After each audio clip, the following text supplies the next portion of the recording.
It's very likely that by 2071, human beings will have expanded the boundaries of their habitation. An accident with the moon caused colossal catastrophes on Earth.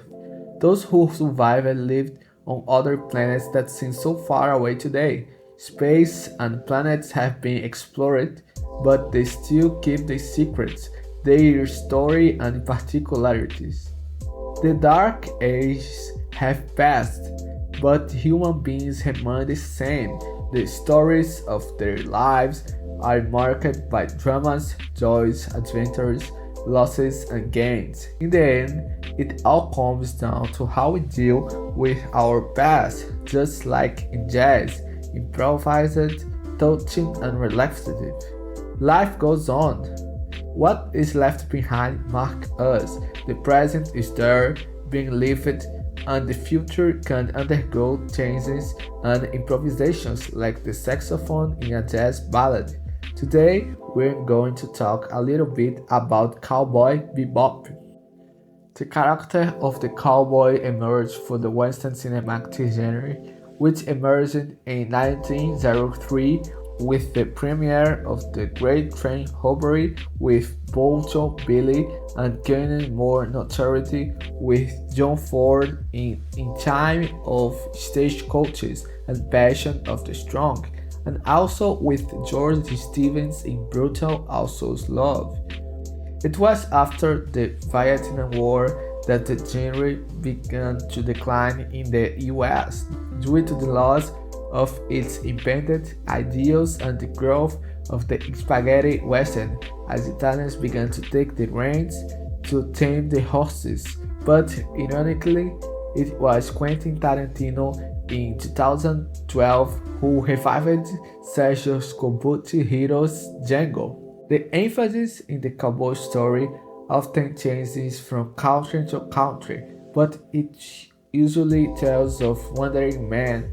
His life is marked by a quest for revenge or a fight against his inglorious past. He lives through the bounties he hunts, and he is generally lonely because of his personal struggles. Cowboy Bebop is not different. Produced and directed by Shinichiro Watanabe, the 12 episode series aired from April 3, 1998 to April 23, 1999. Spike and Jet are bounty hunters. They live through the criminals they capture and hand over the police, even if they are not always successful. Part of what makes this Japanese animation so famous is that the mythology of the hero's journey doesn't exist here. We do not see the narrative constructed a character who is in the background, called to action, refuse, and so on until the hero cycle ends, as we find in most Western cinematography works. On the contrary, we know little about these two. We know they are already experienced, but they are not unbeatable. They're good, but they fail like every human being. They have particular needs, tastes, identity, characters, and a dark past. From what little we are introduced to at the beginning of the anime, Spike appears to have lost a lover and survived an attack, but we discover the details of this throughout the narrative of the episodes. And so we also find out who Jet is. We learn that he left the corporation after a trap. Now he deals with these past and present issues while having to manage to cook whatever he has at his disposal. Later, the characters of Faye Valentine and Eddie join the team. Faye is also a mysterious bounty hunter, not by choice, but because her past has been clouded by memory loss. From what we are shown, Faye should be elderly. She was on a trip when the Luna accident occurred. She was frozen to be preserved being resuscitated just 54 years after the accident. Having to make ends meet to pay her medical bills, she resorts to a life of robbery and bounty hunting. She initially joins Spike and Jet more out of convenience than affection because she needs to survive. Ed, the young hacker, also has an uncertain past and lives alone in the middle of the desert. She joins the team because her way of life seems a little improvised, and in the end, she ends up adapting. That is what Cowboy Bebop is about people banding together to escape their past. The entire story is shrouded in an unresolved past. All through Spike's past is revealed in episodes here and there. The first time we see a more concrete resolution is in Jet's life.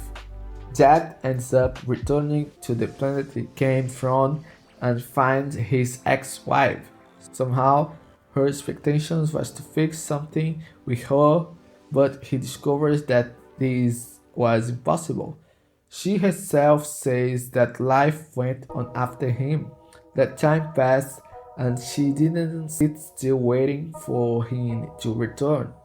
Jet kept a watch that belonged to his ex-wife, keeping it even after it stopped working, as if it thought that somehow what was in the past remained idyllic, immobile, and that he could somehow return to what was in the past. His wife doesn't want him anymore.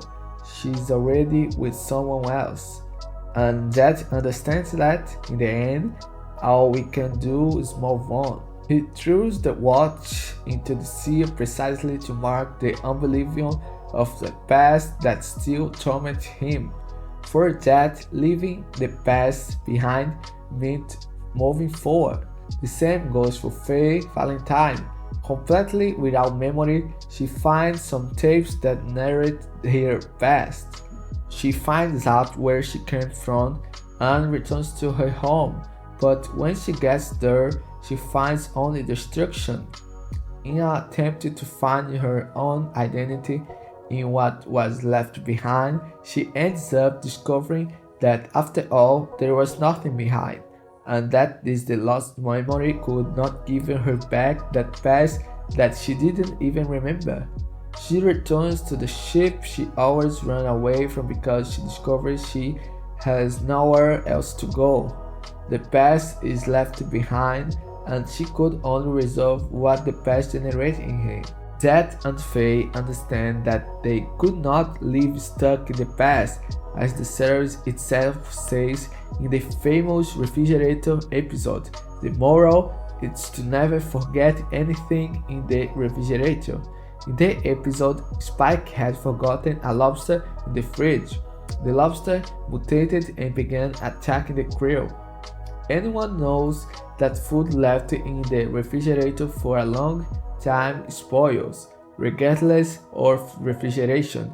Even though the refrigerator stores food for a while, it must be consumed or thrown away, otherwise it will spoil. What happened here is that things from Spike's past stay in the fridge for too long and spoil it, bringing harm to him and those close to him. Jet and Faye tried to deal with the past, but Spike unfortunately chose another path. As the stories unfold, we know that in the past, Spike fled a mafia organization by faking his death. Vicious, who had plotted to kill Spike, started hunting him, becoming his arch enemy.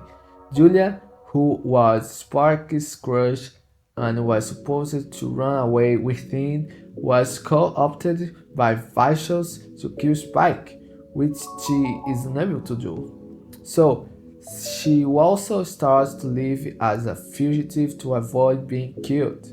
This conflict caused Spike to be persecuted. He lost an eye in the accident where they tried to kill and starts using a fake eye. One eye always remembers the past, while the other sees the present. He is a man torn between what he was and what he is, and is haunted by the shadows of what he left behind.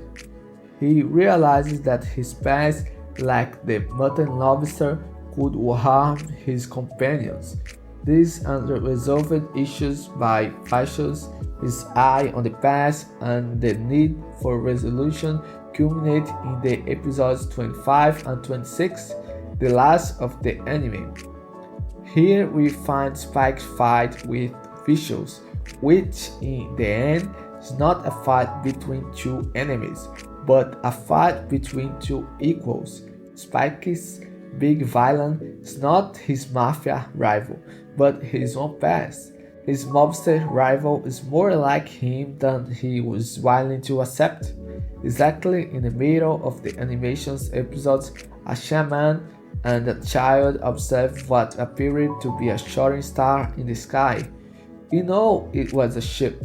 The child refers to it as a shooting star, and the shaman corrects her, saying that it was a tear from a warrior, someone who concluded his battle someone on the planet. Spike returns to the bebop amidst the melancholic singing and finds the shaman, who together with the child sees the star and the warrior's tear, implying that they haven't seen the people. Both Vicious and Spike are looking to conclude the battle. They are unfortunate souls who cannot believe in the Kantanka Guarantã as the supreme being, a type of deity among the Native American people, as was known. He was the god of creation, history, and eternity. He has interest in human affairs and intervenes in the life of man. What the shaman sees to be indicated is that both Vicious and Spike are unhappy because they focus on their private issues and not to seek to surrender their past issues to divine being who could resolve them. Therefore, they live unhappy, being pursued by issues that could be resolved in another way. Spikes move on to face Vicious and the past, and they both end up dying. This is what we see at the end of the animation. In Cowboy Bebop, Spike's tragedy is that of someone who has been unable to resolve his past, and the series tells us the melancholy of loss, both in the resolution of the episodes and in the deaths that we say goodbye to in the anime's final soundtrack. Faye and Zed have learned to let go of the past. The anime's moral fits well with this. We shouldn't forget anything in the fridge. If we want a resolution, we have to resolve it, because what we don't resolve can turn against us. In the end, it's a great jazz, a continuous improvisation, sometimes sad, sometimes happy. The important thing is to keep hope, because just as Yoko Kanno sings at the end of the last episode, the blues rise with the morning, the real folks blue.